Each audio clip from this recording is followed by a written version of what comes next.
पहले तो voter list में डिटेक्ट हो गया, उसका बाद वोटर लिस्ट में डिलीट हो गया,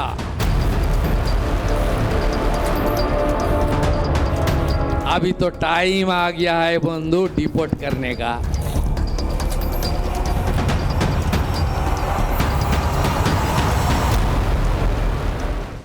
सरकार अगर सख्त हो तो कानून तोड़ने वालों में कितना डर होता है, उसकी तस्वीरें पश्चिम बंगाल के उत्तर 24 परगना से सामने आ रही है। सैकड़ों परिवार अपना सामान लेकर बॉर्डर पर पहुंच रहे हैं। वो लोग हैं जो अवैध रूप से भारत में रह रहे थे। इनमें से ज्यादातर लोगों ने आधार कार्ड और वोटर कार्ड भी बना लिए थे, लेकिन अब ऐसा नहीं चलेगा, क्योंकि घुसपैठ करने वालों को भी समझ में आ गया है कि अब संरक्षण देने वाला कोई नहीं बचा हुआ है। कल सीएम शुभेंदु अधिकारी ने भी साफ कर दिया था कि भागना तो है ही और भागना तो पड़ेगा ही। मुख्यमंत्री शुभेंदु अधिकारी ने पहले ही कह दिया था कि अब डिटेक्ट, डिलीट और डिपोर्ट किया जाएगा, लेकिन मुख्यमंत्री ने चेतावनी दे दी है कि जल्द भागो, वरना सरकार को जो करना है वही करेगी। अब बांग्लादेशी घुसपैठियों में इसलिए भगदड़ मची हुई है क्योंकि बंगाल में एक के बाद एक होल्डिंग सेंटर बनाए जा रहे हैं। मालदा, मुर्शिदाबाद के बाद अब सिलीगुड़ी में कम्युनिटी हॉल को होल्डिंग सेंटर में तब्दील किया जा रहा है। जो लोग होल्डिंग सेंटर में रखे जा रहे हैं उनके दस्तावेज वेरीफाई किए जा रहे हैं, जिसके बाद उन्हें डिपोर्ट किया जाएगा। होल्डिंग सेंटर में पुलिस का सख्त पहरा है, सीसीटीवी से निगरानी की जा रही है। हमारी संवाददाता पूजा मेहता मौके पर, ग्राउंड पर पहुंची। देखिए कैसे आंख खोलने वाले वहां की जो रिपोर्ट है वो सामने आई। पश्चिम बंगाल सरकार ने आदेश दे दिया है कि अगर पश्चिम बंगाल में कोई भी रोहिंग्या या फिर बांग्लादेशी नागरिक जो अवैध तरीके से पश्चिम बंगाल में रह रहा है तो उन्हें डिपोर्ट करने से पहले इसी तरीके के होल्डिंग सेंटर्स में रखा जाएगा। हमारी मौजूदगी फिलहाल मुर्शिदाबाद के उसी होल्डिंग सेंटर के अंदर है और इसी 3rd फ्लोर में जो है होल्डिंग सेंटर बनाया गया है। और आप देखिए यहाँ पर बैरिकेड है, रिस्ट्रिक्टेड एरिया जो है लिखा हुआ है, पुलिसकर्मी यहाँ पर मौजूद है और ऊपर किसी को भी जाने की अनुमति नहीं है। आप देखिए यहाँ पर और भी पुलिसकर्मी आपको दिखेंगे, क्योंकि ये रेस्ट्रिक्टेड एरिया है तो किसी को भी ऊपर जाने की परमिशन नहीं है। लेकिन कुल मिलाकर पुलिस की तरफ से कहा जा रहा है कि 19 लोग हैं, जिसमें महिला, पुरुष, बच्चे, जिनको इन होल्डिंग सेंटर में रखा गया है। सारे के सारे जो है बांग्लादेशी नागरिक हैं और उन्हें मुर्शिदाबाद के किसी न किसी इलाके से गिरफ्तार किया गया है। आपको बताते हैं कि यहाँ पर पुलिस के अलावा भी एक मेडिकल टीम है जो उनका ध्यान रखेगी और साथ ही टॉयलेट से लेकर पीने के पानी तक और साथ ही खाने पीने का तमाम इंतजाम यहाँ पर किया गया है। एक तरफ जहां पश्चिम बंगाल के अंदर डिटेक्ट और डिलीट का काम चल रहा है, वहीं पर दूसरी तरफ डिपोर्ट और ब्लॉक की पॉलिसी के तहत बॉर्डर पर बाड़ लगाने का काम भी जारी है। दरअसल घुसपैठ को स्थायी रूप से रोकने के लिए कड़े और बड़े कदम उठाए जा रहे हैं। पहले फेज में 27 किलोमीटर जमीन का मालिकाना हक सीधे तौर पर बीएसएफ को सौंप दिया गया है। बांग्लादेश बॉर्डर इलाके में फेंसिंग यानी कि बाड़ लगाने के लिए 43 एकड़ जमीन बीएसएफ को दी गई। भारत की बांग्लादेश से 4097 किलोमीटर की सीमा लगती है। इसमें पश्चिम बंगाल से 2217 किलोमीटर का बॉर्डर लगता है। इसमें 1600 किलोमीटर पर पहले ही बाड़ लगाई जा चुकी है, लेकिन पिछली ममता सरकार के ढुलमुल रवैये और भूमि अधिग्रहण न होने के फैसले की वजह से लगभग 550 किलोमीटर का हिस्सा खुला रह गया था, जिसे अब शुभेंदु सरकार बंद कर रही है। इसमें भी कुछ हिस्सा ऐसा भी है जिनकी जो बाड़बंदी है वो नहीं हो सकती है। वो बेहद दलदल वाला इलाका है और दलदली जमीन है। लेकिन जहां यह काम हो सकता था वहां पर युद्ध स्तर पर काम शुरू हो चुका है। देखिए कि जलपाईगुड़ी के चांगरा बांधा में फेंसिंग लगाने का काम शुरू कर दिया गया है। यहां पर पिलर की मार्किंग की जा रही है। बताया जा रहा है कि यहां पर फेंसिंग में जेवर वायर होंगे, यानी तार में बिजली का करंट भी दौड़ेगा। और इसी तरह से कूच बिहार में भी बॉर्डर एरिया में नाप जोख शुरू की जा चुकी है। स्थानीय लोगों को भी फेंसिंग के काम में खुशी नजर आ रही है। उनके दिल में और दिमाग में खुशी इस वक्त तैर रही है। भाई सब परेशान थे ना, आपको मालूम ही है। आधी रात में घर में चोरी हो जाती थी और चोरी करने वाला कहां चला जाता था पता ही नहीं चलता था। मवेशी खोलकर ले जाते थे, क्राइम करके भाग जाते थे। अब ये सब बंद हो जाएगा तो लोग खुश नहीं होंगे क्या? लेकिन जब फेंसिंग हो रही है तो हंगामा भी हो रहा है। करीब 6 दिन पहले कूच बिहार में 3 बीघा कॉरिडोर इलाके में विवाद हो गया था और बांग्लादेश की बीजीबी और स्थानीय बांग्लादेशी नागरिकों ने बीएसएफ के फेंसिंग के काम रोकने की कोशिश की थी। विजुअल ऐसे आए कि लाठी भाला लेकर बांग्लादेशी आ गए थे, लेकिन इन्हें समझना चाहिए कि एक तो कोई इलीगल काम नहीं हो रहा है और दूसरा लाठी भाला से डरने वाला टाइम अब रहा नहीं है। भाई अपनी जान बचाओ, ये बीएसएफ वालों को फ्री हैंड है। देश की सुरक्षा के सामने कोई आएगा तो उसे ठोक दिया जाएगा और इसीलिए शांति से जो हो रहा है उसे होने दो, ज्यादा बदमाशी मत करो। हालांकि बीएसएफ ने पूरे मामले को संभाल लिया और अब दोबारा इस इलाके में फेंसिंग लगाने का काम शुरू कर दिया गया है। 3 बीघा कॉरिडोर इलाके में हमारे संवाददाता की एक रिपोर्ट आप देखिए। ये जो पूरा हिस्सा आप देख रहे हैं ये पूरा अनफेंस्ड इलाका है। ये पूरा आप देखें, ये पूरा बॉर्डर जो है ये पूरा एक तरीके से हम कहें तो बीएसएफ यहाँ पर लगातार चौकसी करती है। और जो सामने आप पिलर देख रहे हैं ये दरअसल वो 0 पॉइंट है, उसके बाद से पूरा बांग्लादेश का जो हिस्सा है वो शुरू हो जाता है। आप सोचिए कितनी आसानी होती होगी बांग्लादेश के लोगों को यहाँ पर आने के लिए, इलीगल लोगों को यहाँ पे आने के लिए। आप भी यहीं रहते हैं? हम तो एक ही घर है, भैया है। भाई है तो ये जमीन पहले क्यों नहीं दिया जा रहा था, आप लोग दे रहे हैं? ये बांग्लादेश का हिस्सा है आगे चल के। नहीं तो इंडिया है जो थोड़ा देर वो बाद में वो बाजार का उधर वो बांग्लादेश है। तो वहाँ से लोग आते हैं यहाँ पे? इधर तो पहले जाना आना का था, बैरिकेड नहीं था जब। अभी तो जो बैरिकेड बना है वो माने रेडीमेड, हाँ अभी तो थोड़ा बंद हो गया।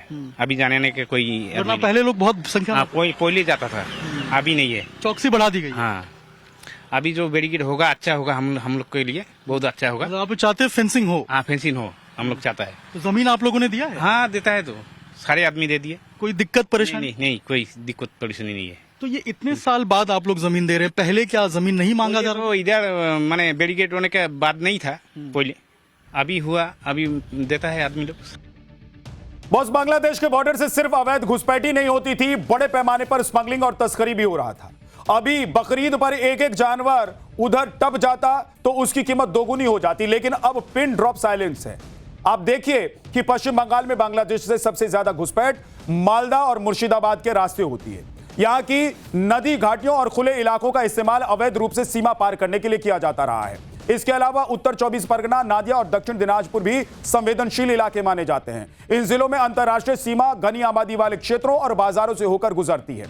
और यही वजह है लगातार हो रही घुसपैठ का असर यह हुआ कि बंगाल सहित कई प्रदेशों में डेमोग्राफी भी बदल गई। आप केंद्र सरकार ने देखिए कि केंद्र सरकार की तरफ से जो बातें कही जा रही थी उसमें लोग कह रहे थे कि झूठे मुट्ठे में सब चल रहा है, झूठे मुट्ठे में चल रहा था। अब केंद्र सरकार ने देश की आबादी में हो रहे इस असामान्य बदलाव की स्टडी के लिए हाई लेवल कमेटी का गठन कर दिया, क्योंकि बहुत जरूरी हो गया था ये। इस हाई लेवल कमेटी की घोषणा पीएम मोदी ने 15 अगस्त 2025 को लाल किले से की थी, आपको याद होगा। यह कमेटी पता लगाएगी कि कहां आबादी अचानक बहुत ज्यादा बढ़ गई है। हर स्तर पर आबादी में बदलावों को रिपोर्ट बनाई जाएगी और आबादी बढ़ने वाले क्षेत्रों में सीमित संसाधनों से अतिरिक्त दबाव कम करने के लिए नीतियां बनेंगी। साथ ही भविष्य में सीमा सुरक्षा मजबूत करने के लिए भी कदम उठाए जाएंगे और नागरिकता नियमों को कड़ा करने के लिए कानून लागू किए जा सकते हैं। अवैध घुसपैठ के बाद कैसे कुछ इलाकों में डेमोग्राफी बदल रही है ये देखेंगे तो आप भी चौंक जाएंगे, आपके होश उड़ जाएंगे। मई 2024 में पीएम की आर्थिक सलाहकार परिषद ने एक रिसर्च पेपर जारी किया था जिसका शीर्षक था share of religious minorities across country analysis 1950 to 2015, यानी कि 1950 से 1915 के बीच। रिपोर्ट के मुताबिक 1950 से 2015 के बीच कुल आबादी में हिंदू आबादी 7.82% कम हो गई और इसी दौरान मुस्लिम आबादी 9.84% से बढ़कर 14.09% हो गई, जबकि ईसाई 0.12% और सिख 0.61% बढ़े। असम के पूर्व राज्यपाल एसके सिन्हा ने 1998 में अवैध घुसपैठ पर एक रिपोर्ट तैयार की थी बॉस। रिपोर्ट के मुताबिक बांग्लादेश से घुसपैठ से असम के कई सीमावर्ती जिलों में मूल निवासी अल्पसंख्यक होते जा रहे हैं। 2003 में सेंटर फॉर पॉलिसी स्टडीज ने भी अवैध घुसपैठ पर एक रिपोर्ट दी थी जिसके मुताबिक 1951 में बंगाल में मुसलमानों की हिस्सेदारी 19.5% थी, जो 2011 में 27% हो गई बॉस। आप सोचिए कि कितना कुछ बदल गया। लेकिन बंगाल के पश्चिमी जिलों बांकुड़ा और पुरुलिया में यह स्थिर या फिर धीमी बढ़ी, जबकि बांग्लादेश सीमा से सटे जिलों में औसत से दोगुनी तिगुनी रफ्तार में यह आबादी बढ़ गई। बिहार के किशनगंज में 1951 में मुस्लिम आबादी 40% थी, 2011 में 68% हो गई। वहीं कटिहार, पूर्णिया और अररिया में भी मुस्लिम आबादी 11 से 12% तक बढ़ गई है। आप सोचिए कि कितना कुछ बदल गया। ये लोग कह रहे हैं कि क्या हो रहा है, कुछ नहीं बदल रहा है, बदल रहा है। पाठशाला में अब सवालों के घेरे में फंसी सीबीएसई का चैप्टर। पहले नीट, अब सीबीएसई भी फेल। देश के सामने इस परीक्षा संकट का स्थायी हल क्यों नहीं? सीबीएसई की कॉपी में स्कैनिंग से लेकर बीच का पेपर तक गायब हो गया। यह किसने किया, छात्रों को जवाब कौन देगा? आमतौर पर यह माना जाता है कि एक परीक्षा एक बच्चे का पूरा जीवन बदलने की ताकत रखती है। इसके लिए वो पूरे साल दिन रात मेहनत करता है ताकि उस एक परीक्षा के जरिए भविष्य की दिशा तय हो सके। लेकिन जब यह पता चल जाता है कि जिस परीक्षा की वो तैयारी कर रहा था वो या तो लीक हो चुकी है या फिर जिस परीक्षा के भरोसे वो अपना भविष्य तय करने वाला था उसके नतीजे ही गलत जारी कर दिए गए हैं, यानी कि सिस्टम की एक गलती लाखों बच्चों के भविष्य पर एक झटके में पानी फेर सकती है। पहले नीट, अब सीबीएसई। लाखों बच्चे और उनके मां बाप पूछ रहे हैं कि आखिर कब तक चलेगा ये सब। नीट पेपर लीक के बाद अब सीबीएसई की रिजल्ट प्रक्रिया पर गंभीर सवाल उठाए जा रहे हैं। सीबीएसई की 12वीं की परीक्षा देने वाले लाखों स्टूडेंट्स अपने रिजल्ट को देखकर हैरान और परेशान हैं। यानी कि जिसके 90 से 95 नंबर आने वाले थे, उसके 70 से 75 नंबर ही रह गए, टिक गए 70 से 75 पर। जिसने 100% प्रश्नों के उत्तर दिए, उसके 60% प्रश्नों को चेक ही नहीं किया गया। किसी की आंसर शीट ही बदल गई, गायब हो गई। आपको जानकर हैरानी होगी कि हर चौथे छात्र ने अपनी स्कैनिंग कॉपी मांगी है। सीबीएसई के नए सिस्टम की नाकामी की वजह से छात्रों का सब्र टूट रहा है, उनकी आंखों में आंसू हैं और भविष्य को लेकर मन में गहरी चिंता है।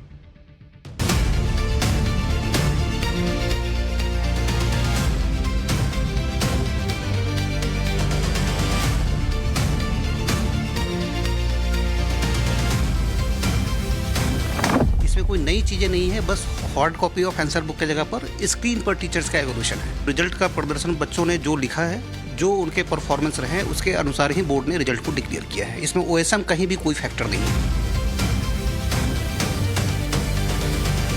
Why and by whom was Coempt given the CBSE contract? If we could figure out in 30 seconds that this company earlier had a different name, why didn't the CBSE figure this out?